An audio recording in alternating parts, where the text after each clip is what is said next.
सुनिए डॉक्टर श्याम सुंदर पराशर जी की यह अनमोल कथा। आज की इस द्वितीय दिवसीय कथा के प्रथम भाग के अंतर्गत भक्तों आप लोगों को उस परम सत्य के मुखारविंदों से निर्मित इस पावन कथा को सुनाया जाएगा जो ज्ञान और भक्ति का संगम है।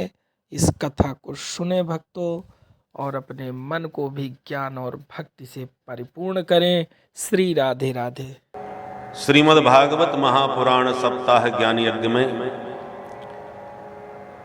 सनातन मंगल महोत्सव के मध्य पधारे हुए समस्त संत वृंद, विद्वत वृंद, भगवत चरणानुरागी समस्त रसिक वृंद तथा भक्तिमती माताओं, कल प्रथम सत्र में हमने श्रीमद् भागवत के महात्म्य का श्रवण किया। महात्म्य का मतलब महत्व।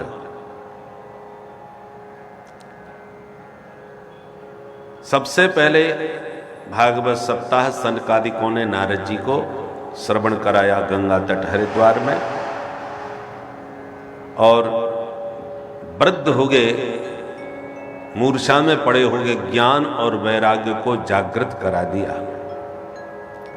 इसका मतलब श्रीमद् भागवत में भक्ति, ज्ञान और वैराग्य तीनों की त्रिवेणी का अद्भुत संगम है। दूसरी बात, संसार में कोई कितना भी गया गुजरा पतित पापी प्राणी क्यों न हो, जीवन में उसे उदास, निराश, हताश होने की आवश्यकता नहीं है, क्योंकि ये पावन ग्रंथ धुंधुकारी जैसे पतित महापापी प्रेतों को भी परम पावन पुनीत बनाने में सक्षम है।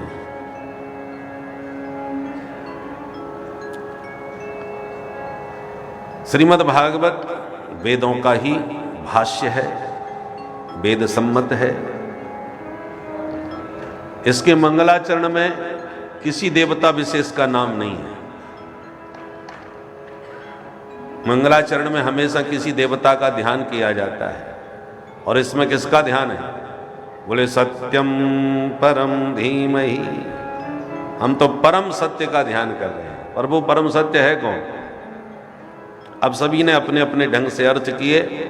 आचार्यों ने इसके 100 से अधिक अर्थ किए हैं, और बड़ा अद्भुत चमत्कारी ये मंगलाचरण है। जन्माद्यस्य यतः, ये ब्रह्म सूत्र है। यतः यस्मात् अस्य विश्वस्य जन्मस्थिति भंगा भवन्ति तस्मै। हम उस परमात्मा का ध्यान करते हैं जिसके द्वारा जगत का जन्म हुआ, और वह जगत उन्हीं परमात्मा में स्थित है, और अंत में सारा जगत उसी में समा जाता है। जन्माद्यस्य यतः अन्वयात इतरतः, जो जगत में अनुगत भी है और उससे इतर भी है, अलग भी है, जो सर्वज्ञ है, स्वप्रकाश है, जिन्होंने सृष्टि के आदि में सृष्टिकर्ता ब्रह्मा जी को भी दिव्य वेदों का ज्ञान कराया था, जिन वेदों के तात्पर्य को समझने में बड़े बड़े विद्वान भी व्यामोहित हो जाते हैं। मुह्यन्ति यत सूरयः तेजो वारी मृदाम यथा विनिमयो यत्र सर्गो मृषा। जिस परमात्मा की सत्य सत्ता के प्रभाव से यह असत जगत भी सत्यवत प्रतीत होने लगता है। जैसे धूप में चलने पर आपको सड़क पर पानी भरा प्रतीत होता है, वर वस्तुतः पानी की बूंद भी नहीं होती। ये मृग तृष्णा का मिथ्या जल है, दिखाई तो पड़ता है पर होता नहीं है। ऐसी जगत की स्वतंत्र कोई सत्ता नहीं है। परमात्मा में ही यह जगत उद्भाषित होता है। प्यार से बोलो जय श्री राधे। जय श्री राधे। त्रिगुणात्मक यह जगत ऐसे ही समझो जैसे स्वप्न में हमने देखा कि एक शेर हमारे पीछे पड़ गया। हम डर के मारे देखते ही भागे, और शेर ने मार झपट्टा हमको पकड़ लिया, दबोच लिया, और हमारे मुंह से बड़ी जोर की चीख निकल पड़ी। जैसी चीखे तो नींद खुल गई। नींद खुली तो पता चला एयर कंडीशन कमरे में तान दुपट्टा सो रहे हैं, ना जंगल है, ना शेर है, ना कोई खतरा है, परंतु चीख फिर भी निकल गई, पसीना फिर भी छूट गए। पर ये सब झूठा है, ये कब पता चला? जब आंख खुल गई। जब तक नेत्र नहीं खुले तब तक तो शेर भी हमें सच्चा लग रहा था, जंगल भी बिल्कुल सही दिख रहा था। उसी प्रकार जब तक ज्ञान की दृष्टि प्राप्त नहीं हो गई, विवेक हमारा जागृत नहीं हो गया, तब तक ये स्वप्नवत जगत भी हमें बहुत प्रभावित करता है। सपने होए भिखारी नृप रंक नागपति होए, पर जागे लाभ न हानि कछु तिम प्रपंच जिय जोय। ऐसे ये जगत प्रपंच है।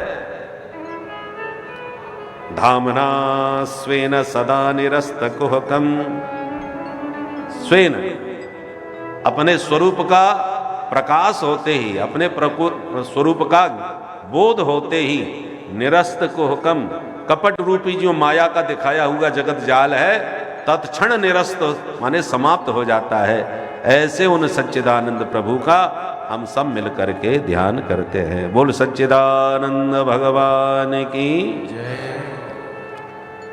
तो प्रथम श्लोक में मंगलाचरण किया गया है, भगवान का ध्यान। दूसरे श्लोक में अनुबंध चतुष्टय बतलाया गया है, विषयस्याधिकारी च संबंधस्य प्रयोजनम। तीसरे श्लोक में भागवत का स्वरूप समझाया गया है, भागवत क्या है। प्रथम श्लोक में बताया किम ध्येयम, किसका ध्यान करें। दूसरे श्लोक में बताया किम गेयम, किसका गान करें। और तीसरे श्लोक में समझाया किम पेयम, किसका पान करें।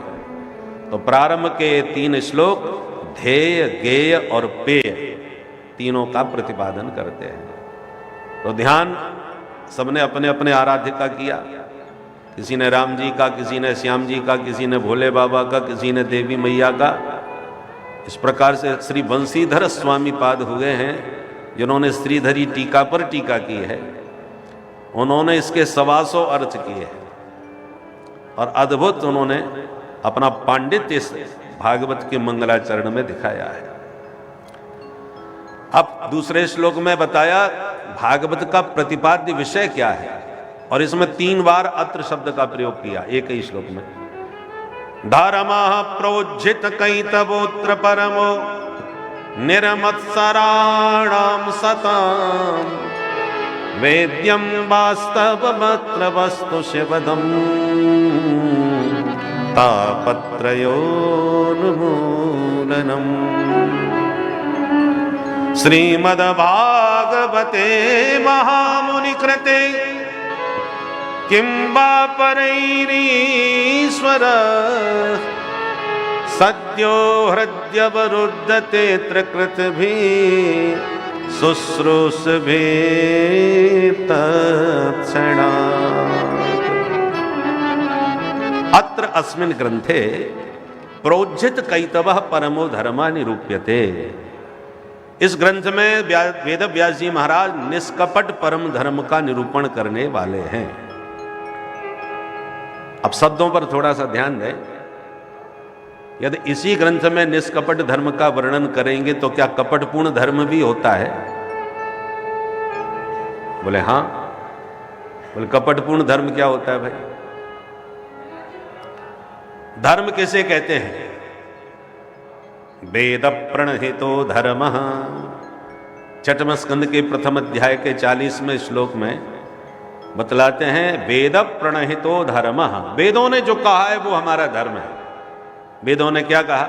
मातृदेवो भव, पितृदेवो भव, आचार्य देवो भव, अतिथि देवो भव, सत्यम वद, धर्मम चर। ये सब वेद के वचन हैं। तो जो वेदों ने कहा है, वेदों की आज्ञा राजाज्ञावत होती है। राजा ने जो कह दिया मानना पड़ेगा। नहीं मानोगे तो दंड दिया जाएगा। तो राजा निवेदन नहीं करता, आदेश देता है। ऐसी वेद भगवान निवेदन नहीं करते, आदेश देते हैं। सत्यम वद, सत्य बोलो, बोलना पड़ेगा। इसी बात को जब स्मृतियां कहेंगी तो थोड़ा मुलायम ढंग से कहेंगे, सत्यम ब्रूयात। भाई सत्य बोलना चाहिए, भाषा थोड़ी सी बदल गई। वेदों ने कहा सत्य बोलो, परंतु स्मृतियों में कहा सत्य बोलना चाहिए। एक सुझाव, निवेदन, भाषा भाषा में अंतर होता है। तो वेदों ने जो कहा है वो हमें करना चाहिए, क्योंकि राजाज्ञावत वेद की आज्ञा होती है।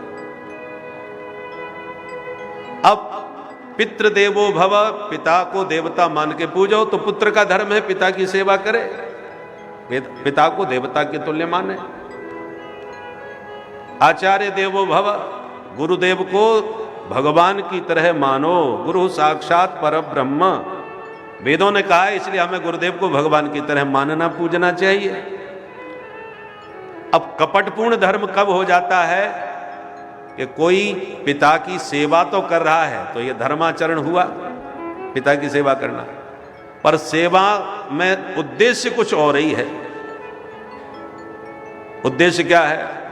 पिताजी 80 साल के तो हो ही गए, 2-4 साल और जिएंगे, बढ़िया जम के सेवा कर दी, तो पिताजी ने बंटवारा तो कर दिया है, पर गड़ा हुआ माल अभी भी इनके पास बहुत कुछ पड़ा है जो किसी को नहीं बताया। अब बढ़िया मालिश करके बादाम के हलवा खिला दिए तो गुरुजी पिताजी यदि खुश हो गए तो पक्का मेरे को ही बता के जाएंगे, इसलिए पिताजी की सेवा बेटा कर रहा है। तो इसको कहेंगे कपटपूर्ण धर्म।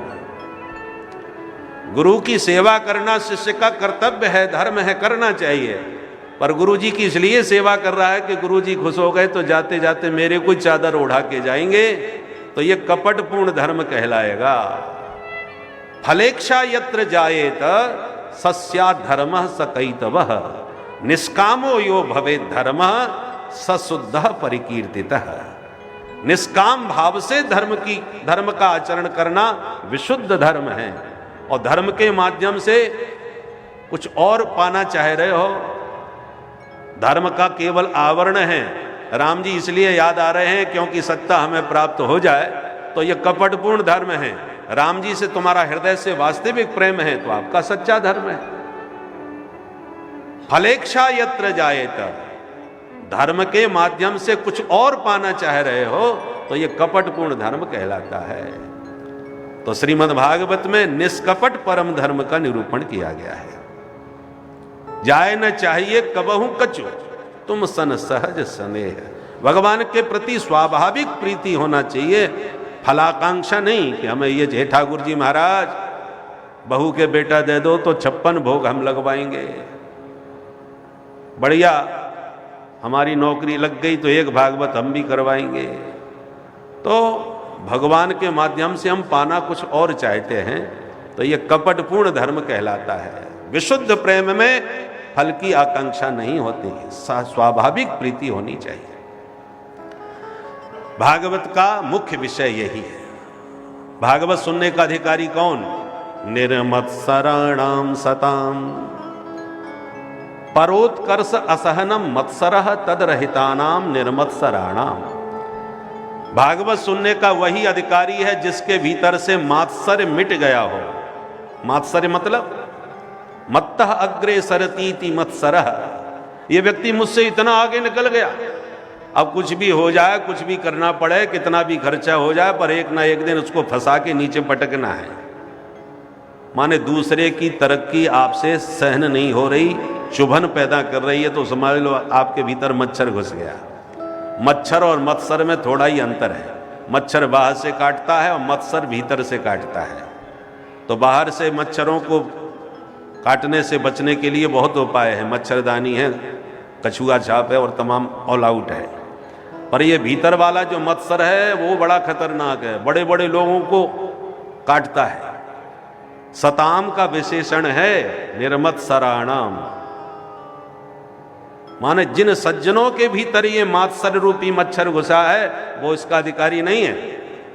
निर्मत्सराणाम, मात्सर्य को जिसने निकाल दिया, मार दिया, वही भागवत सुनने का उत्तम पात्र अधिकारी है। जब दूसरे की प्रशंसा प्रतिष्ठा को देख देख कर आपका मन प्रसन्न होने लगे, वाह प्रभु क्या कृपा बरसाई है, ये व्यक्ति मेरे देखते देखते कहां से कहां पहुंच गया, प्रभु इसी प्रकार से समस्त जीवों पर आपकी कृपा बरसती रहे। सर्वे भवन्तु सुखिनः सर्वे सन्तु निरामयाः। ये भाव जब आपके हृदय से प्रकट हो तो समझ लो आपका हृदय भागवत सुनने का पात्र बन गया, अधिकारी आप हैं। अच्छा, सुनने से फायदा क्या होगा महाराज? बोले वेद्यम वास्तवमत्र वस्तु शिवदम तापत्रयोन्मूलनम। अत्र वास्तव वस्तु वेद्यम, इसके श्रवण से तुम्हें वास्तव वस्तु का बोध होगा। वो वास्तव वस्तु क्या है?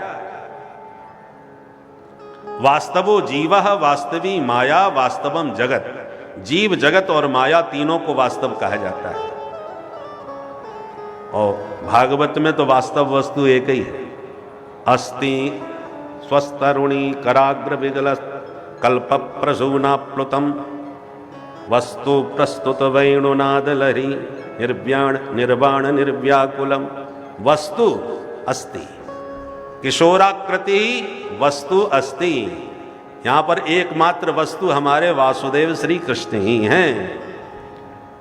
तो वेद्यम वास्तवमस्तु, वो वास्तव वस्तु ही वेद्य है, वही जानने योग्य है, उसी को जानना चाहिए। उसके जानने से क्या होगा? बोले शिवदम, आपका परम कल्याण हो जाएगा। बोले कल्याण होगा कि नहीं होगा ये तो मरने के बाद में पता चलेगा। जीते जी फायदा क्या है? बोले तापत्रयोन्मूलनम। हम और आप जो दैहिक दैविक भौतिक तापों में दिन रात तप रहे हैं, इन तीनों तापों का सर्वथा उच्छेद हो जाएगा, उन्मूलन हो जाएगा, दुखों की आत्यंतिक निवृत्ति हो जाएगी। और सिर्फ इतना ही नहीं होगा, सद्यो हृदय वरुद्धते त्रिकृत भी शुश्रूष भी तत्क्षणा। शुश्रूष भी माने श्रोतुम इक्षत भी। जहां तुम्हारे मन में कथारस पान करने की उत्कट उत्कंठा उत्पन्न हुई कि तत्क्षणात ईश्वर हृदय अवरुद्धते, उसी क्षण वह ईश्वर तुम्हारे हृदय में आकर के अवरुद्ध हो जाएंगे। विराजते नहीं कहा कि हृदय में आके विराजमान हो जाएंगे। आप लोग विराजमान हैं, जब तक मन लगा सुने, मन उचट गया धीरे से उठ करके खिसक लिए, क्योंकि आप स्वतंत्र हैं विराजमान।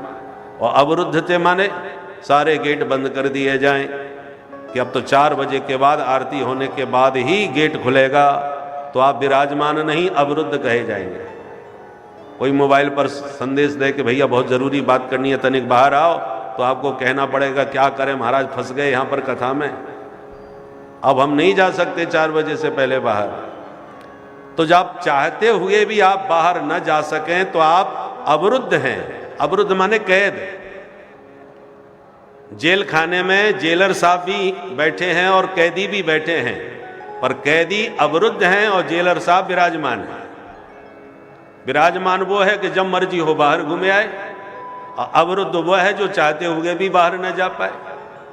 तो ठाकुर जी भागवत के श्रोता के हृदय में आके विराजमान नहीं होते, अपितु अवरुद्ध हो जाते हैं। सद्यो हृदय अवरुद्धते त्रिकृत भी शुश्रूष भी तत्क्षणात्। सुनने की शुश्रूष भी माने इच्छा, सुनने की इच्छा हुई, तत्क्षण ईश्वर हृदय में शीघ्र ही आकर के अवरुद्ध हो जाते हैं। बोलो भागवत भगवान की निगम कल्पतरोर गलितम फलम शुकमुखादमृतद्रव संयुतम पिबत भागवतम रसमालयम मुहुरहो रसिका भुवि भावुका। निगम माने वेद। नितराम गमयति बोधयति सन्निगमो वेदः। वेद रूपी विशाल वृक्ष से श्रीमद् भागवत रूपी रसीला फल टपक के नीचे गिरा। निगम कल्पतरोह गलितम फलम। किसी ने पूछा वेद की उच्च शाखा से यह रसीला फल टपका है तो फूट गया होगा, पर श्रीधर स्वामी पाद कहते नहीं, फूटा हुआ फल नहीं है भागवत। क्यों नहीं फूटा?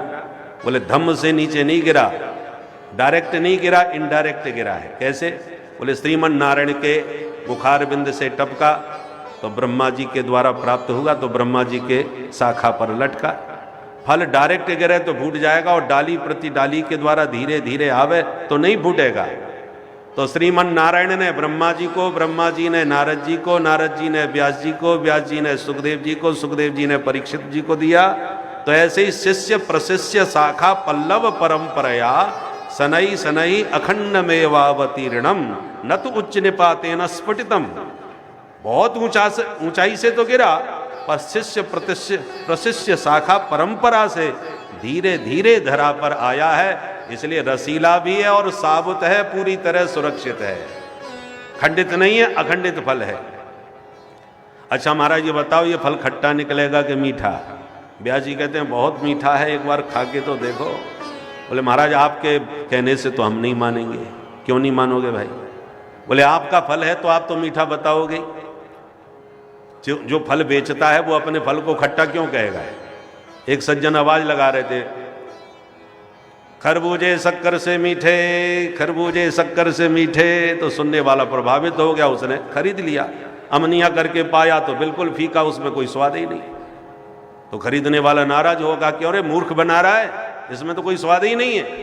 बेचने वाले ने कहा भाई साहब हमने इसलिए चिल्ला चिल्ला के कहा खरबूजे शक्कर से मीठे, अरे इसमें शक्कर डाल के खाओ तब मीठे लगेंगे भाई, आपने हमारी बात ही ध्यान से नहीं सुनी। तो वो ये तो नहीं कह सकता कि फीके फल हैं खा लो, कौन खरीदेगा? उसने चतुराई से अपना फल भी बेच लिया और काम चला लिया, गलत भी नहीं बोला, खरबूजे शक्कर से मीठे। तो व्यास जी आपका ये ग्रंथ है तो आप तो इससे मधुर बताओगे ही, आप प्रमाण दीजिए कि भागवत रूपी फल मीठा है, इसमें क्या प्रमाण है?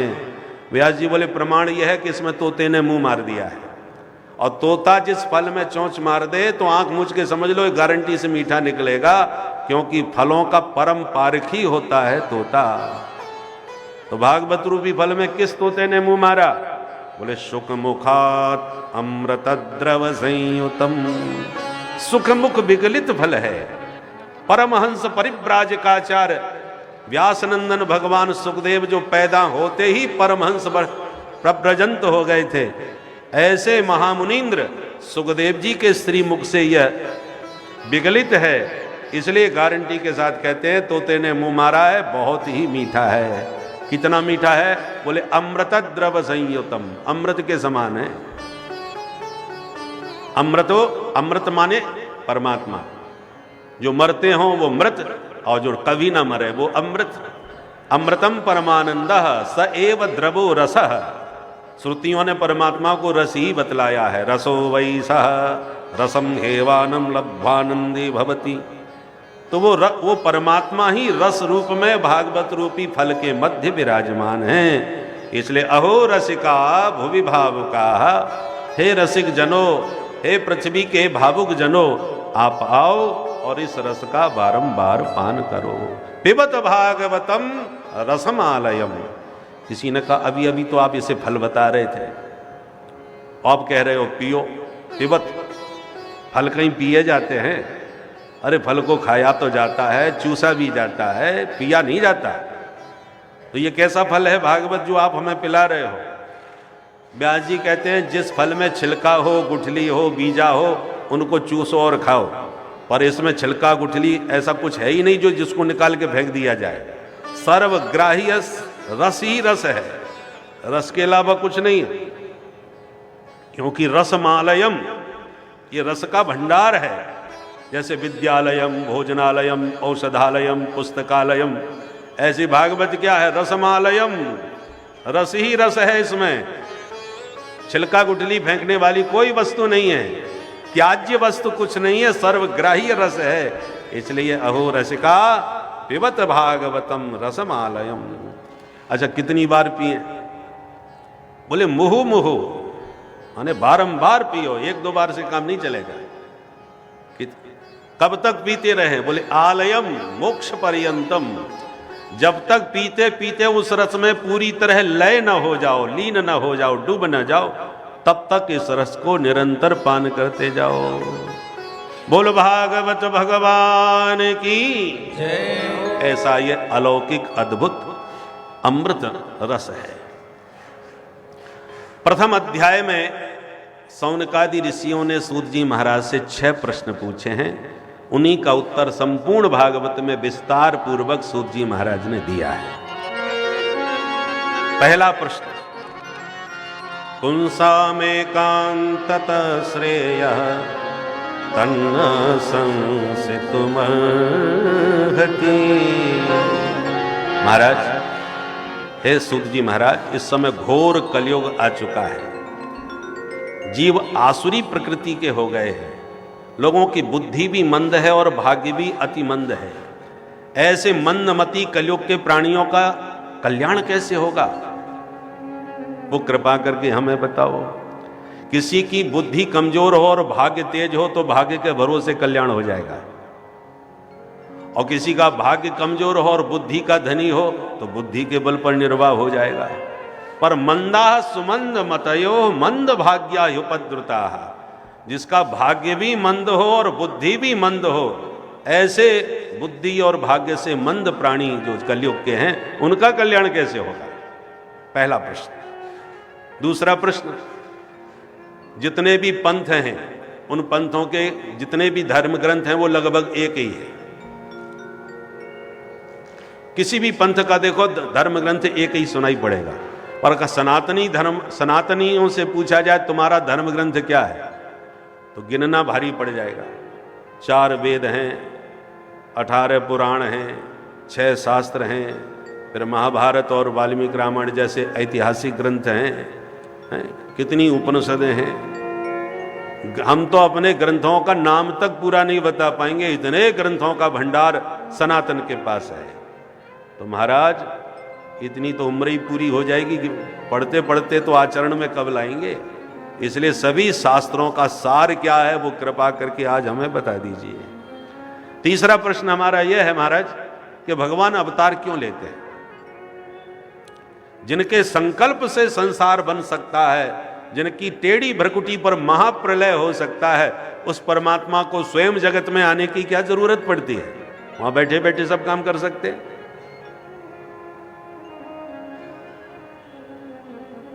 तो भगवान के अवतार का मुख्य प्रयोजन बतलाइए। चौथा प्रश्न यह है कि भगवान अवतार लेते हैं तो कितनी बार अवतार लिया, कितने अवतार लिए? क्योंकि आजकल आए दिन कोई ना कोई भारत में नया भगवान पैदा हो जाता है। बोलो राधे राधे, राधे राधे। बुरा न मानो होली है, तो कोई ना कोई नए भगवान 2-4 साल में दिखाई पड़ने लगते हैं। तो कृपा करके बताइए, भगवान धरती पर आए तो किस किस रूपों में कितने अवतार लिए भगवान? पांचवा प्रश्न हमारा यह है कि भगवान ने किस अवतार में क्या क्या लीला चरित्र किए, उनके जितने भी लीला चरित्र हैं उनका विस्तार पूर्वक कृपा करके हमें वर्णन करें। और छठवां प्रश्न यह है कि जब लीला सम्मरण करके भगवान अपने स्वधाम गमन कर जाते हैं, तब धर्म किसकी शरण में जाता है? ये 6 प्रश्न हैं। 6 प्रश्नों को एक ही श्लोक में बांधा। किम श्रेयः शास्त्र सारकः स्वावतार प्रयोजनम किम कर्म केवताराश्च धर्मः कम शरणं गतः। ये 6 प्रश्न हैं।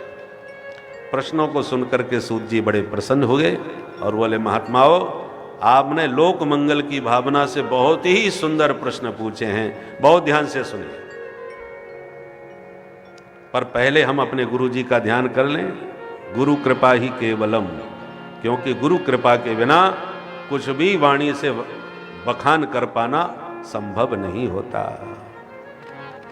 बंदौ गुरुपद कंज कृपा सिंधु नर रूप हरि महामोह तम पुंज जासु बचन रवि कर निकर।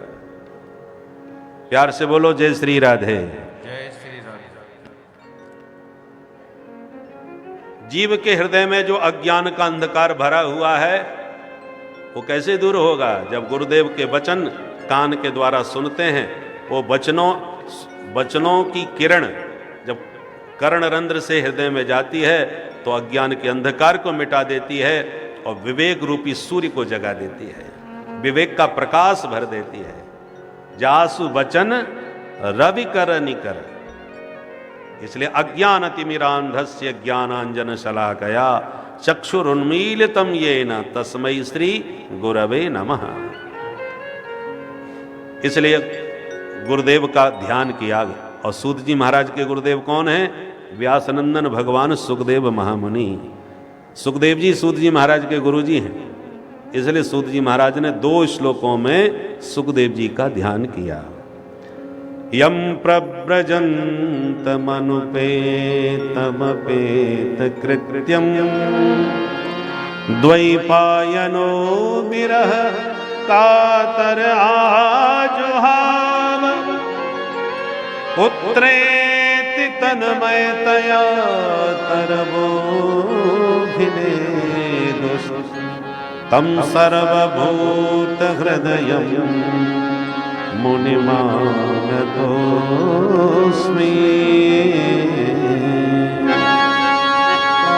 यस्वानुभावमखिल श्रुति सारवेद मध्यात्मदीपमतिनिशितान्तमोघम् संसारिणां करुणयाः पुराणगुह्यम् तं व्याससूनुमुपयामि गुरुं तम व्याससूनुमुपयामि गुरुं मुनीना।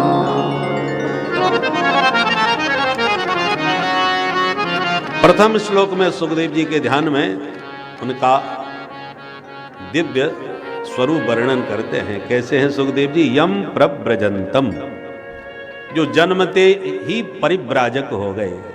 परिव्राजक माने सन्यासी। अनुपेतम अपेत कृत्यम, जिनका भी उपनयन भी नहीं हो पाया था।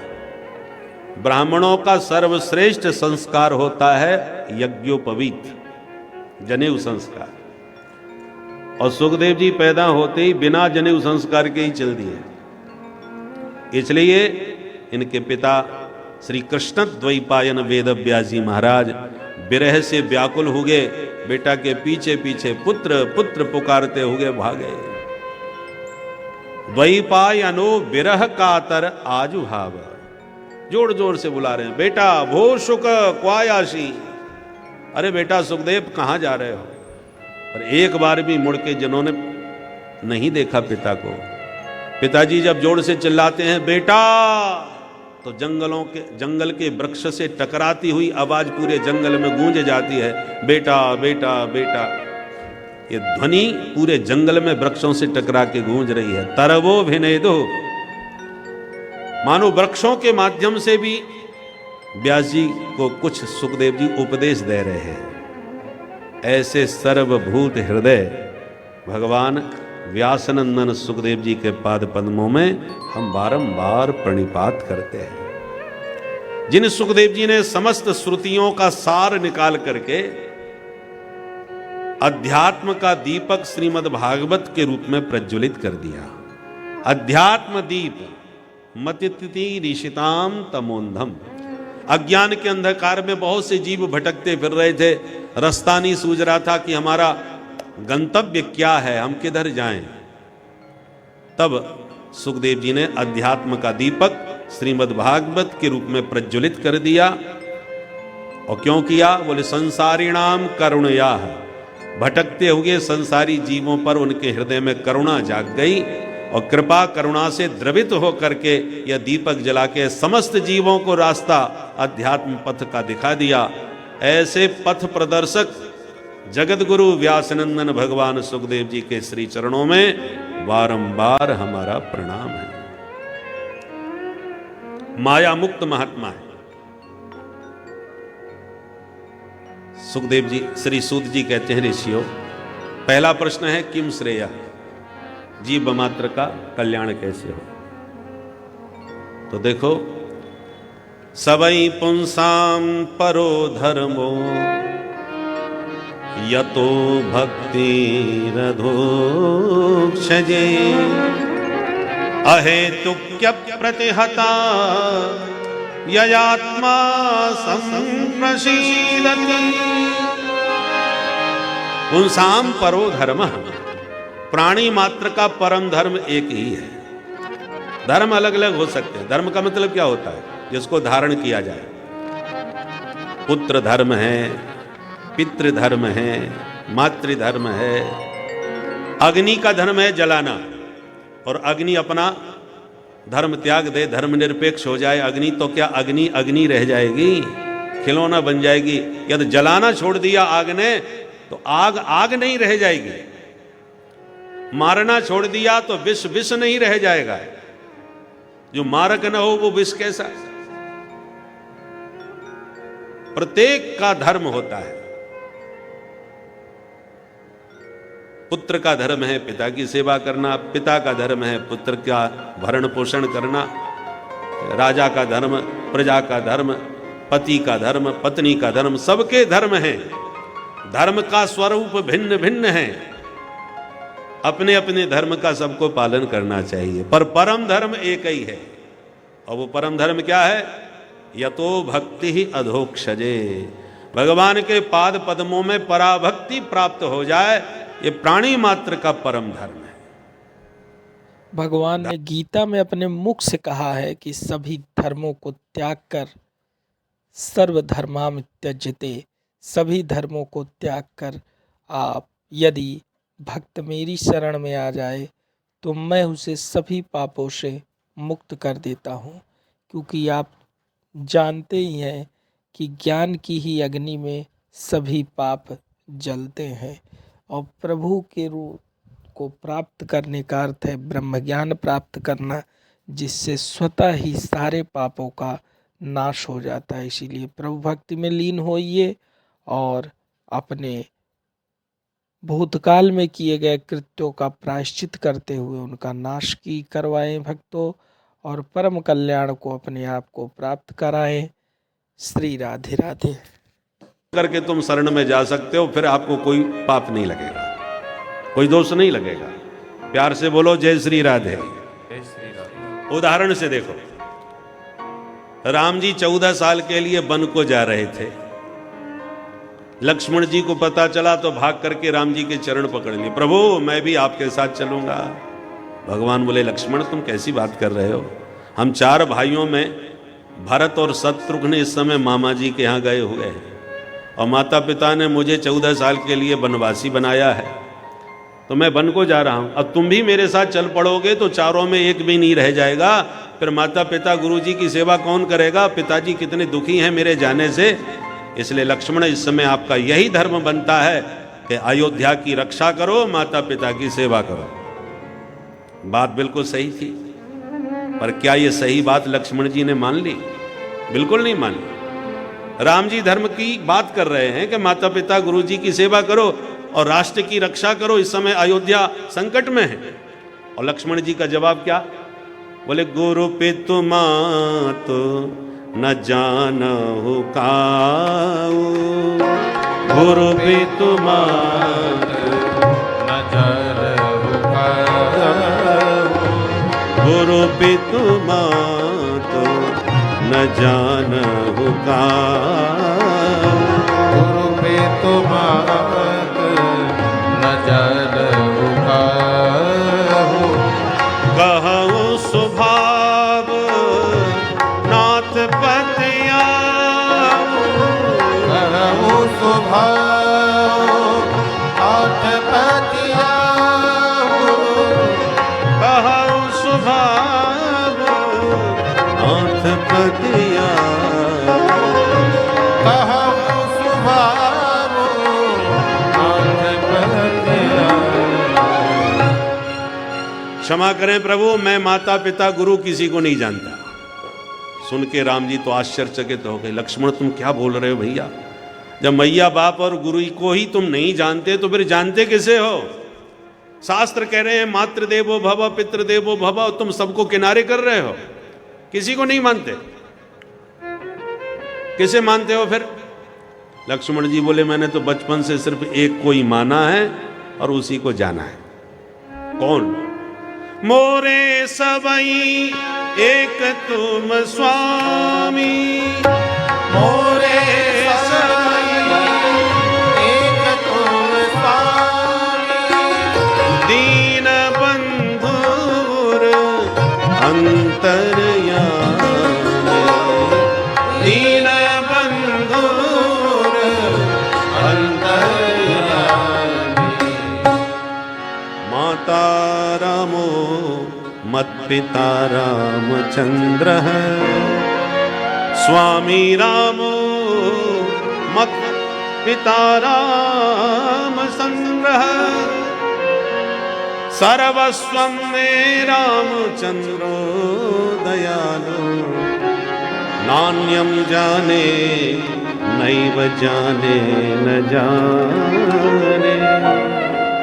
माता रामो मत पिता रामचंद्र स्वामी रामो मत सखा रामचंद्र। मेरे जितने नाते हैं सिर्फ आपके साथ हैं। त्वमेव सर्वम मम देव देव, मेरे सर्वस्व आप हो और मैं आपके अलावा किसी को नहीं जानता। अब जरा ध्यान दें, जहां लक्ष्मण जी ने कहा मोरे सबई एक तुम, फिर राम जी ने कोई प्रवचन नहीं दिया, कोई आदेश नहीं दिया, बोले ठीक है माता जी से आज्ञा ले आओ और चलो हमारे साथ। क्यों? क्योंकि राम जी ने धर्म का उपदेश दिया था लक्ष्मण जी को और लक्ष्मण जी ने परम धर्म की बात कर दी।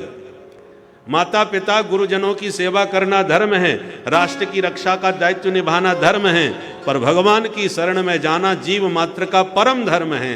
और लक्ष्मण जी भगवान की शरण में आके कहते हैं अनान्यम जाने नैव जाने न जाने, मैं आपके अलावा किसी को जानता ही नहीं, मोरे सबई एक तुम स्वामी। तो भगवान ने तुरंत शरण में जब आए लक्ष्मण जी तो लेकर के चल दिए।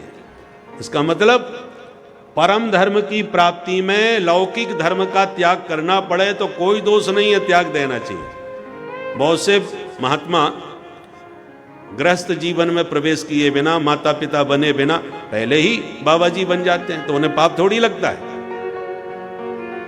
जब किसी भाई हर व्यक्ति किसी का बेटा तो बनता ही है, बाबा जी बाद में बनते हैं, पहले तो बेटा बनते हैं ना। अब बेटा बने हैं तो पिता की सेवा करना पुत्र का धर्म बन जाता है। पर बेटा बनने के बाद सनकादिकों की तरह, सुखदेव की जी के तरह यदि कोई सीधे भगवान की शरण में चला जाए तो फिर उसका कोई कर्तव्य नहीं रह जाता, वो समस्त पापों से मुक्त हो जाता है। पर जगत में रहोगे तो जगत के लौकिक धर्मों का पालन करना पड़ेगा। और भगवान की प्राप्ति में यदि लौकिक धर्म ही बाधा डालने लगे तो प्रेम से उसे त्याग देना चाहिए। जाके प्रिय न राम वैदेही तजिए ताहि कोटि वैरी सम यद्यपि परम सनेही। तजो पिता प्रहलाद विभीषण बंधु भरत महतारी बलि गुरु तजो कंत ब्रज बन तन भय मुद मंगलकारी। तो संसार के संबंधों को त्यागना पड़े तो कोई दोष नहीं है, भगवान की शरण में जाने में कोई दोष नहीं लगता। इसलिए जीव मात्र का परम धर्म भगवत शरणागति है।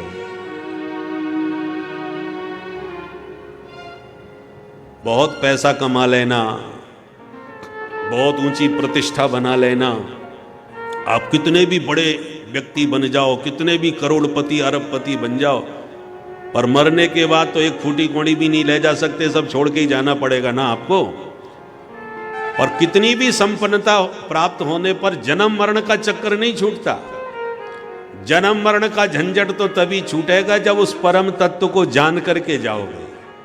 इसलिए जीवस्य तत्व जिज्ञासा, जीव के मनुष्य के जीवन का परम लक्ष्य क्या होना चाहिए? उस परम तत्व को जान लेना। मरने से पहले उसे जान गए तो आना जाना छूट गया, और जानने से पहले मर गए तो ये आना जाना आपका हमेशा बना रहेगा। पुनरपि मरणम पुनरपि जननम, जन्म मरण आपका छूटने वाला नहीं। इसलिए जीवन का मनुष्य, अच्छा मनुष्य के अलावा दूसरा कोई पशु पक्षी जितने 84 लाख शरीर हैं, कोई भी परमात्मा को नहीं जान सकता। सिर्फ जान सकता है तो मनुष्य ही जान सकता है, क्योंकि मनुष्य के अंदर ही वह विवेक प्रभु ने दिया है। ये तो धर्म क्या है, अधर्म क्या है, पाप क्या है, पुण्य क्या है, मैं कौन हूं, ये पशु पक्षी क्या जाने? ये तो सिर्फ मनुष्य ही जान सकता है। इसलिए जीवस्य तत्व जिज्ञासा। जहां आपने उस तत्व को जान लिया कि विद्यते हृदय ग्रंथि छिद्यन्ते सर्व संशया क्षीयन्ते चास्य कर्माणि दृष्ट एवात्मनीश्वरे, उस परम तत्व को जानते ही हृदय की सारी ग्रंथियां खुल जाएंगी, सारे संशय भ्रम मन बुद्धि के मिट जाएंगे, और जितने भी कर्म बंधन हैं, संचित क्रियमाण प्रारब्ध, वो सब कट जाएंगे। क्षीयन्ते चास्य कर्माणि, कर्माणि बहुवचन है, माने सभी कर्म बंधनों से छुटकारा मिल जाएगा। कब? दृष्ट एवात्मनीश्वरे, जब उस परम तत्व का आपको दर्शन होगा तब। इसलिए मनुष्य के जीवन में उस तत्व को जानने की जिज्ञासा, सदैव जिज्ञासा बनी रहनी चाहिए। जानने से पहले कहीं मर न जाए, जीवन है तब तक जान लो। आहारार्थम कर्म कुर्यात मनुष्य। हम लोग दिन रात जो मेहनत कर रहे हैं, काय के लिए कर रहे हैं? बोले क्या करें, पापी पेट का सवाल है, खाने के लिए काम करना पड़ता है, खाने के लिए काम करना पड़ता है। आहारार्थम कर्म कुर्यात मनुष्य। तो आहार क्यों करना चाहते हो? आहारम कुर्यात प्राण संधारणार्थम, प्राणों की रक्षा करने के लिए खाना पड़ता है। तो प्राणों की रक्षा क्यों करना चाहते हो? बोले प्राणाः संधारया तत्व जिज्ञासनार्थम, प्राणों की रक्षा इसलिए करना चाहते हैं कि प्राणों के रहते उस तत्व के प्रति हम जान जाएं। अच्छा, तत्व को जानना क्यों चाहते हो? बोले तत्वम जिज्ञासम येन भूयो न जन्मः, हम उस परम तत्व को इसलिए जानना चाहते हैं कि उसको जानने के बाद हमारा आना जाना हमेशा के लिए छूट जाएगा, समाप्त हो जाएगा और हम मुक्त हो जाएंगे। और वो मुक्ति की युक्ति आपको मनुष्य शरीर में ही प्राप्त हो सकती है। बोल भक्त वत्सल भगवान की। और इसलिए भगवान बार बार अवतार लेके आते हैं ताकि हमारा प्रभु के चरणों में अनुराग बढ़े। भगवान कभी हमारे बीच में आएंगे नहीं तो हम उनको कैसे जानेंगे अपने। और सबसे सुंदर भगवान का जो अवतार है ना, वो कृष्ण अवतार है। एते चांस कलापुंसः कृष्णस्तु भगवान स्वयं। कृष्ण का अर्थ क्या होता है? करसती इति कृष्ण, सबको जो अपनी तरफ खींचे उसका नाम कृष्ण। भगवान का अवतार राक्षसों को मारने नहीं होता, भक्तों का चित्त चुराने के लिए होता है। प्यार से बोलो राधे राधे। क्योंकि राक्षसों को मारने का काम तो भगवान अपने संकल्प से भी कर सकते हैं या अपने सेवकों से भी करा सकते हैं। हनुमान जी महाराज अतुलित बल धामम है, उनका कोई पारावार नहीं है बल का। तो जब रावण को मारने में हनुमान जी अकेले ही पर्याप्त थे तो राम जी को अवतार लेके आने की क्या जरूरत पड़ी? राम जी ने अवतार लिया है मर्यादा की स्थापना के लिए। मनुष्य को क्या करना चाहिए, कैसे करना चाहिए, भगवान ने प्रवचन के द्वारा नहीं, आचरण के द्वारा उपदेश दे करके बता दिया। राम जी ने जो किया है सब करो, कैसे करना चाहिए वैसा करके दिखाया। और कन्हैया का जो चरित्र है वो विचित्र है। राम चरित्र परम पवित्र और कृष्ण चरित्र महाविचित्र। ये टेढ़ी टांग वाले की लीला विचित्र है, इसको ना कोई कर सकता है और ना ही करने की कोशिश करनी चाहिए। कन्हैया ने तो जो कहा है वो करो, जो किया है उसे करने के चक्कर में न पड़ो। राम जी ने जो किया है वो सब करो। राम जी का चरित्र आचरणीय है और कन्हैया का चरित्र चिंतनीय है।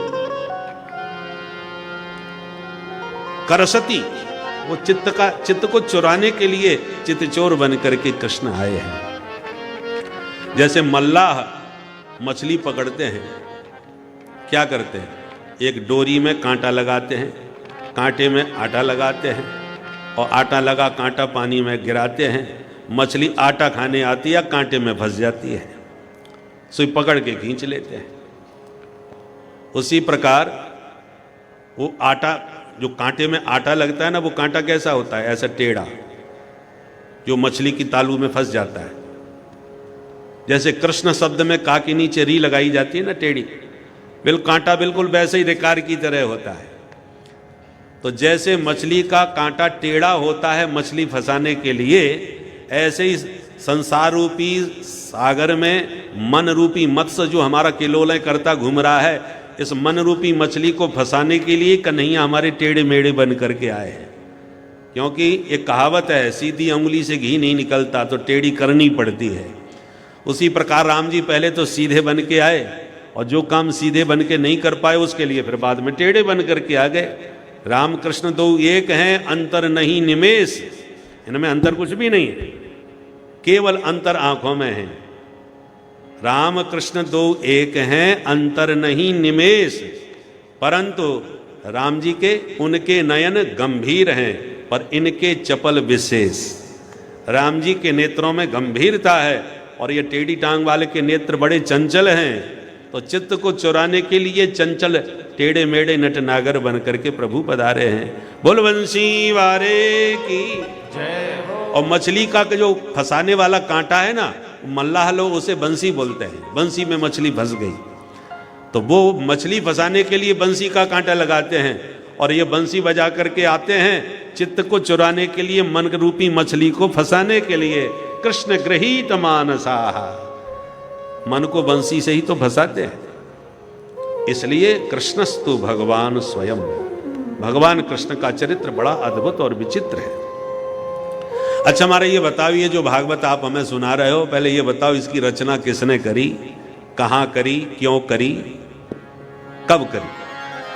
सूत जी कहते हैं सुनो। द्वापरे समनुप्राप्ते तृतीये युग पर्यये जातः पराशराद्योगी मासव्याम कलयाहरे। भगवान के कला अवतार श्री कृष्ण द्वैपायन वेदव्यास जी महाराज का अवतार द्वापर में हुआ।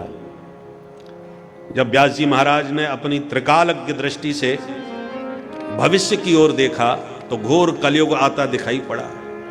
व्यास जी विचार करने लगे, कलयुग के प्राणियों की बुद्धि भाग्य सब मंद होगा, इनका कल्याण कैसे होगा? तो व्यास जी ने फिर एक वेद के 4 विभाग कर दिए। पहले सिर्फ ऋग्वेद था, जब 4 विभाग किए, ऋग्वेद, यजुर्वेद, सामवेद और अथर्ववेद। इसलिए वेदों को त्रयी कहा जाता है, त्रयी, वेद त्रयी। तो वेदों की भाषा बहुत जटिल है, लोग समझ नहीं पाते। सामान्य लोगों के पल्ले नहीं पड़ता वेद की भाषा, क्योंकि वेद परोक्षवादी होते हैं। परोक्षवादः वेदोयम, वेद भगवान कह कुछ रहे हैं, मतलब कुछ और ही निकल रहा है, तात्पर्यार्थ कुछ और ही है। वेदों का इसलिए सबको अधिकार नहीं दिया कि अल्पज्ञ व्यक्ति वेदों का अनर्थ कर सकते हैं। बिभेत्यल्प श्रुताद वेदो मामयम प्रहरस्यति। अल्पज्ञ व्यक्ति जब शास्त्र को, वेदों को पढ़ने लगता है तो वेद भगवान भी कांपने लगते हैं। मूर्ख हमारे शब्दों का कहीं उल्टा सीधा अर्थ न कर डाले। जैसे आपका ऑपरेशन होने वाला हो और डॉक्टर साहब जो 40% वाले हैं वो आकर के कहें, भाई साहब मैं भी आज पहली बार ऑपरेशन करूंगा, तो आप जरा आराम से लेटे रहिएगा। डॉक्टर साहब आते ही कहें कि हम पहली बार ऑपरेशन करेंगे, भाई साहब आराम से लेटे रहिएगा, तो सोचिए आपको कैसा लगेगा। इस महामूर्ख को पहले नंबर पर हम ही मिले भाई। इसने नेक भी कहीं मूर्खता कर दी तो हमारी तो जैसी आराम हो जाएगी। तो जैसे अनाड़ी से सबको डर लगता है कि ये क्या कर बैठे भाई, उसी प्रकार वेद भगवान भी घबराते हैं अल्पज्ञ से। विभेत्यल्प श्रुताद वेदो मामयम प्रहरस्यति, ये मुझ पर न जाने क्या प्रहार शब्द का कर दे, उल्टा सीधा अर्थ कर डाले। इसलिए वेदों का अधिकार उन्हीं को है जो आचार्य परंपरा से गुरु के चरणों में बैठ के। पहले वेदों की पुस्तकें नहीं होती थी, केवल श्रवण करके ही धारण किया जाता था। इसलिए वेदों का नाम पड़ा श्रुति, केवल सुनो और धारण करो। पर धीरे धीरे धारण शक्ति कमजोर हो गई, इसलिए फिर पुस्तकबद्ध उसे किया गया, लिपिबद्ध किया गया, क्योंकि लोगों की बुद्धि मेधा थोड़ी कमजोर होती चली गई। तो वेदों के वास्तविक तात्पर्य को वही समझ सकता है जिसने सांगोपांग वेदों का विधिवत अध्ययन किया हो, क्योंकि परोक्षवादी हैं वेद। कई जगह सा को खा बोला जाएगा, या को जा बोला जाएगा, ऐसा वेदों में है, वेदज्ञ पुरुष सब जानते हैं। एक बार एक गांव में एक ठाकुर साहब रहते थे, राजा साहब, बड़ा रुतबा था उनका, पर उनकी आदत पड़ गई चावलों का माड़ पीने की। माड़ समझते हैं ना, आजकल तो कुकर में सीटी बज जाती है, माड़ मिलता ही कहाँ है। पुराने जमाने में माताएं जब चावल बनाती थी तो चावल का पानी बहा देती थी, उसी को माड़ बोलते हैं, जिसमें चावल का तत्व आ जाता है। तो ठाकुर साहब को, राजा साहब को वो गर्मा गर्म माड़ पीने में बड़ा स्वादिष्ट लगता था, पर घर में चुपचाप पीते थे कि किसी को पता चलेगा कल तो मेरा मजाक उड़ाएंगे कि राजा साहब माड़ पीते, ये कोई पीने वाली चीज़ है। इसलिए छुप के घर में ही पीते थे। अब एक बार उनके घर मीटिंग चल रही थे, गणमान्य लोग सब आए हुए थे, किसी विषय पर गंभीर चर्चा चल रही थी। इधर उनकी धर्मपत्नी जी ने गर्मा गर्म माण निकाल करके कठौता में माने काठ के बर्तन में रख दिया और बेटे से कहा, बेटा जल्दी जाओ, पिताजी को बुला के लाओ, फटाफट पी जाए, कहीं ठंडा ना हो जाए। उनको ठंडा पसंद नहीं है। तो बेटा पहुंच गया मीटिंग में। अब उसने देखा इतने लोग, बड़े गणमान्य लोग बैठे हैं भैया। अब सबके बीच में मैंने बोल दिया कि पिताजी चलो माड़ पी लो। तो माड़ तो पिएंगे बाद में, मेरी पिटाई पहले कर देंगे, नालायक कहीं के। सबके बीच में बोलना जरूरी था, और नहीं बोला तो माड़ ठंडा हो जाएगा तो मैया मारेगी। अब क्या करूं? लड़का बड़ा होशियार था, उसने ऐसी भाषा में बना करके बात कही कि पिताजी के अलावा किसी के पल्ले नहीं पड़ी। सबके बीच में आके कहता है, पिताजी। बोले हाँ बेटा। बोले पिताजी धानुपुर से माणू जी आए हैं, कठौता घाट पे बैठे हैं, अब जल्दी चल के मिल लो, नहीं शीतलपुर को चले जाएंगे। प्यार से बोलो जय श्री राधे। जय श्री राधे। अब जो बाहर के लोग आए थे जिनको संदर्भ का पता नहीं, उन्होंने क्या समझा कि धानुपुर नाम का कोई गांव है, वहां से माणू नाम के कोई सज्जन मिलने आए हैं, कठौता नाम के किसी घाट पर राह देख रहे हैं, ठाकुर साहब यदि नहीं मिलेंगे तो शीतलपुर नाम के शहर में चले जाएंगे।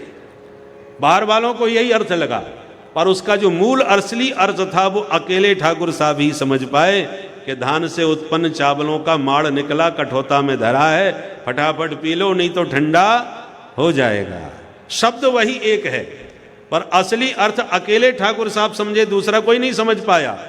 उसी प्रकार वेदों ने कहां किस वाक्य को किस अभिप्राय से कहा है, ये वही समझ पाएगा जिसने आद्योपांत आचार्य के चरणों में विधिवत वेदाध्ययन किया हो, नहीं तो अल्पज्ञ व्यक्ति उसके उल्टे सीधे ही अर्थ करेगा।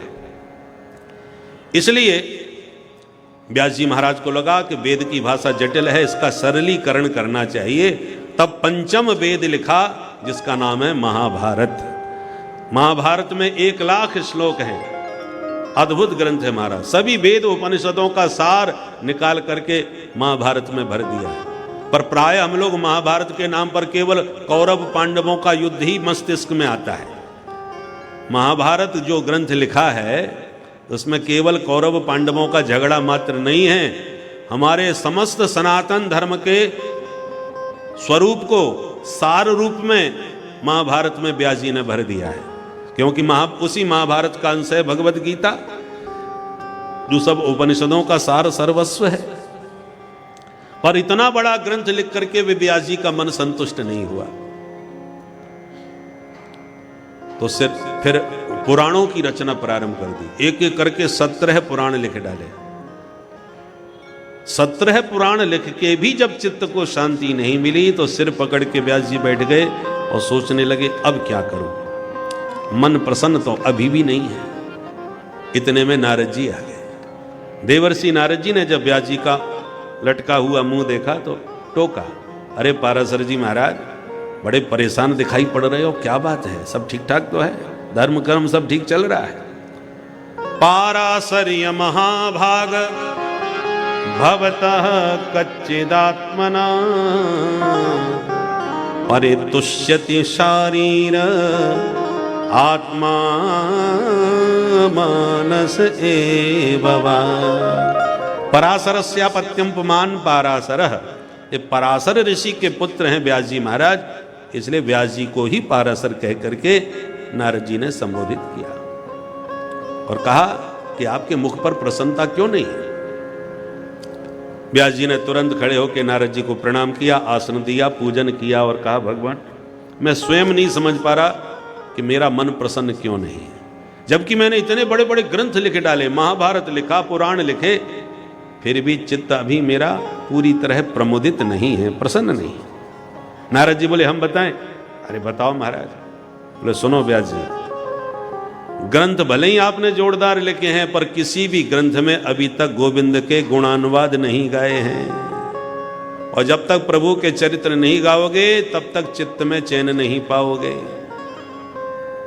नारद जी कहते हैं हमको देखो, हम पूर्व जन्म में दासी पुत्र थे, पर माता संतों की सेवा खूब करती थी, तो मैं भी माता जी के साथ साधु सेवा में जाता था। और साधु संत जब संकीर्तन करते थे तो मैं भी कीर्तन करता था। मेरा मन खूब रम गया। मैंने उन संतों से दीक्षा ले ली, मंत्र ले लिया। मैंने कहा मुझे अपने साथ में ही ले चलो। बोले ना बेटा, तुझे साथ में ले जाएंगे बाबा जी बना करके तो तेरी मैया जिंदगी भर हमको गाली देगी। अच्छी महाराज जी की सेवा करी, मेरे बच्चे को भगा के और ले गए। इसलिए एक काम कर, या तो माता जी पधार जाए तब हमारे पास आ जाना, फिर हमारी मंडली में साथ चलना। ठीक है गुरु जी।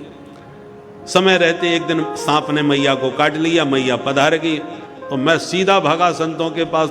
महात्मा लोग मिले ही नहीं, वो तो न जाने कहां चले गए। मैं जो उनसे मंत्र मिला था उसे एक एकांत वन में वृक्ष के नीचे बैठ के भजन करने लगा कि हृदयासीन में सनेर हरि। तुरंत मंत्र जपते ही मेरे हृदय में हरि का दर्शन मुझे हो गया। अब तो मैं प्रसन्नता में नाचने लगा। मैं तो सिद्ध हो गया, मुझे प्रभु का साक्षात्कार हो गया। पर अगले क्षण ठाकुर जी गायब हो गए। तो मैं बड़ा रोया, चिल्लाया कि हे प्रभु क्या अपराध हो गया, आप आते आते कहां गायब हो गए। तब आकाशवाणी हुई, अबे बक्व कसायाणाम दुर्दर्शो हमको योगिनाम। बच्चा अभी तू कच्चा है, जब सच्चा योगी बनेगा तभी तुझे मेरा दर्शन मिलेगा। नारद जी बोले जब कच्चा और बच्चा था तो फिर आप आए क्यों? जब पक जाता तभी पधारते, अब आ गए तो फिर गए क्यों? भगवान बोले अपनी रूप माधुरी की तनिक चटनी चखानी थी, तुझे सो चखा दी, ताकि तुझे संशय भ्रम ना हो जाए कि महाराज जी ने बचपन में मंत्र दिया तो कई लोग भ्रम में ही जीते हैं। महाराज हमने मंत्र ले तो लिया था बचपन में जब हम 6 साल के थे, अब भगवान जाने वो कौन सा मंत्र था, वो सही था कि ऐसी दे दिया बहलाने फुसलाने के लिए, इसलिए अब दोबारा दीक्षा लेना चाहते हैं। तो अभी तक क्या कर रहे थे भाई? भ्रम में ही जी रहे थे। तो भगवान कहते हैं इसलिए तुम्हारे भीतर किसी प्रकार का भ्रम ना रहे, अतः तुम्हारा मंत्र भी सच्चा है। मैंने अपनी रूप माधुरी की चटनी भी तुम्हें चखा दी है। अब इस मंत्र का खूब भजन करो, अभी तो नहीं अगले जन्म में हम तुम्हें जरूर मिलेंगे। नारद जी कहते हैं बस वहीं पर हम बैठ गए जम करके। कुछ ही दिनों में महाप्रलय हो गया, सारा संसार भगवान के पेट में चला गया, हम भी चले गए। पर इस कल्प में जब सृष्टि का शुभारंभ हुआ तो वही दासी पुत्र नारद आज ब्रह्मा का पुत्र बन करके पैदा हो गया। यह है साधु संगति का चमत्कार। सत्संग के द्वारा क्या नहीं हो सकता। नारद जी कहते हैं गुरु कृपा ही केवलम, उन संत सदगुरु की ही कृपा है कि इस दासी पुत्र को आज ब्रह्मा पुत्र बना करके इस कल्प में पैदा कर दिया। और लगन मेरी पिछले जन्म से ही लगी थी। सो एक दिन जो मंत्र मुझे मिला था, मैं अब बड़ी मस्ती के साथ एक दिन प्रभु के गुणानुवाद गाता हुआ कीर्तन कर रहा था, नाच नाच करके। मेरे कीर्तन से भगवान इतने प्रसन्न हो गए कि शंख चक्र गदा पद्म लेकर के प्रकट हो गए। बोल भक्त वत्सल भगवान की। जो प्रभु को मैंने देखा चरणों में लिपट गया, मेरे आनंद का ठिकाना नहीं रहा।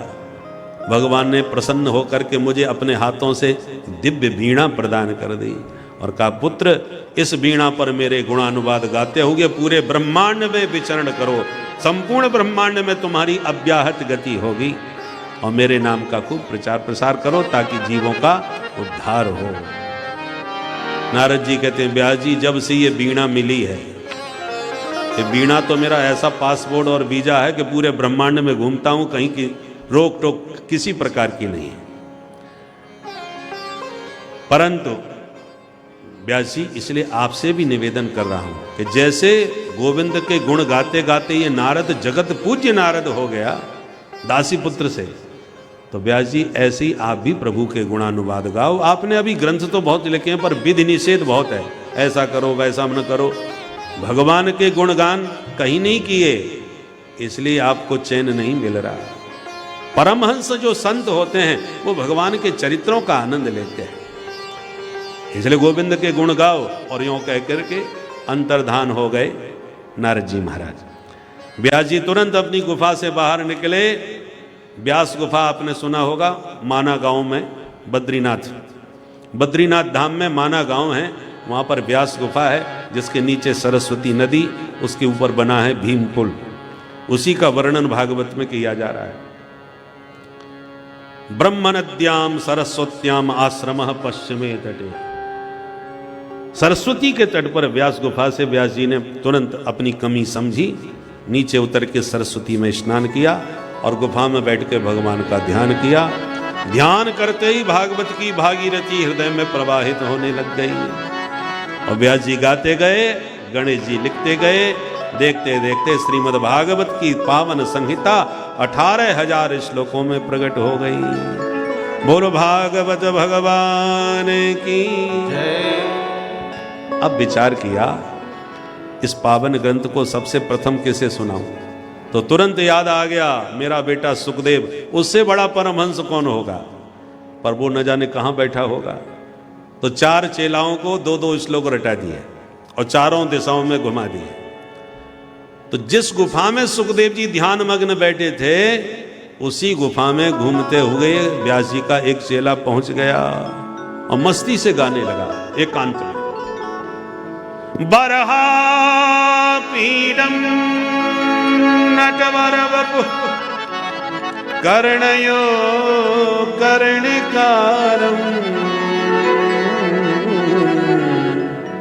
बिभ्रदवासः कनककपिशं वैजयन्ती च माला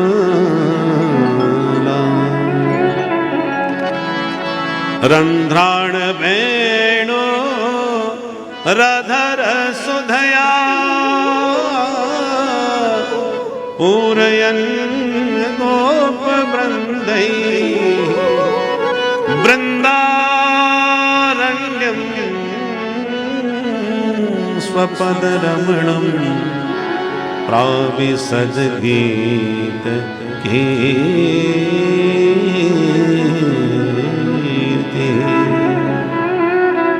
श्रीमद् भागवत के 10वें स्कंध में 21वें अध्याय का 5वां श्लोक, जिसमें वेणु गीत के अंतर्गत गोपांगनाएं गोविंद की रूप माधुरी का वर्णन कर रही हैं। जिसके सिर पर मोर का पंख है, नटवर वेश है, अधरों पर बंसी है, मंद मंद मुस्कुरा रहे हैं, पीतांबर फहरा रहे हैं, बंसी बजा रहे हैं, गैयां चरा रहे हैं, और ऐसे गोपाल वालों से घिरे हुए वृंदा विपिन में प्रवेश पा रहे हैं।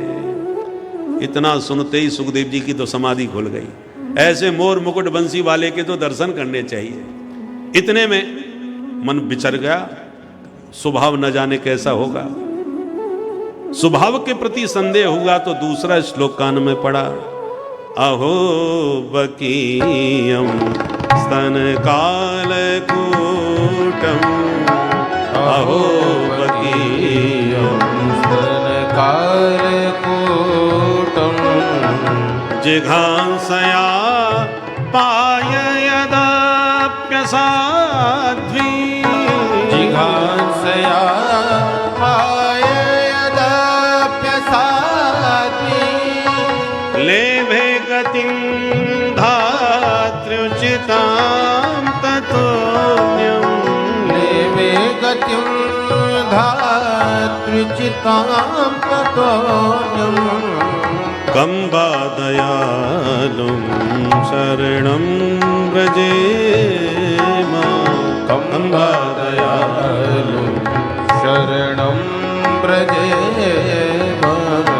अहो बकीयं गमदनि सनि दम गमदम गमदसा, अहो बकीयं स्तन कालकूटं गमदनि दम गमदनि सनि दम गमदनि सनि दम गमदम गमदसा, अहो बकीयं स्तन कालकूटं